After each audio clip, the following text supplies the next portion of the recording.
Hello student, welcome to my English YouTube channel. আজকে আমরা একটা নতুন টপিক নিয়ে আলোচনা করব, সেটা হলো ছুটি। এই ছুটি শব্দটিকে ইংরেজিতে আমরা বিভিন্ন বাক্যে কিভাবে ব্যবহার করব, সেটাই হলো আজকে আলোচনার বিষয়।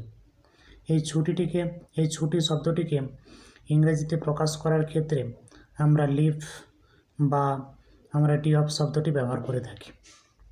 তোমরা একটু প্রথম বাক্যটাকে লক্ষ্য করো। আমি কি ছুটি নিতে পারি?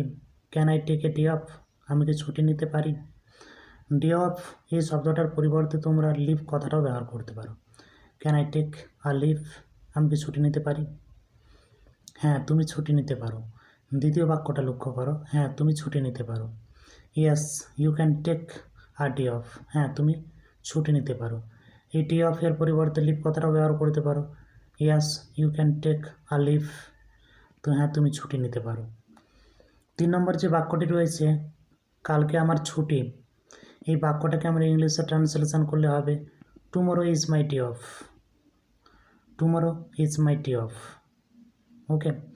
4 নম্বর বাক্যটা একই রকমভাবে লক্ষ্য করো, ইংরেজিতে ট্রান্সলেশন করলে হবে আজকে কি ছুটি? আচ্ছা, আজকে কি ছুটি, যেটা আমরা প্রায় বলে থাকি, আমাদের বন্ধুদের বলে থাকি, আমাদের গুরুজনদের জিজ্ঞাসা করে থাকি, আজকে কি ছুটি? দাদা আজকে কি ছুটি? দিদি আজকে কি ছুটি? সেই আজকে কি ছুটি এই বাক্যটাকে ইংলিশে ট্রান্সলেশন করলে হবে is it holiday today? Is it holiday today? কিংবা হলিডের পরিবর্তে তুমি ডে অফ কথাটাও ব্যবহার করতে পারো। Is it day off today? Is it day off today? Thank you. ভিডিওটি ভালো লাগলে অবশ্যই লাইক, কমেন্ট এবং শেয়ার করো। ধন্যবাদ।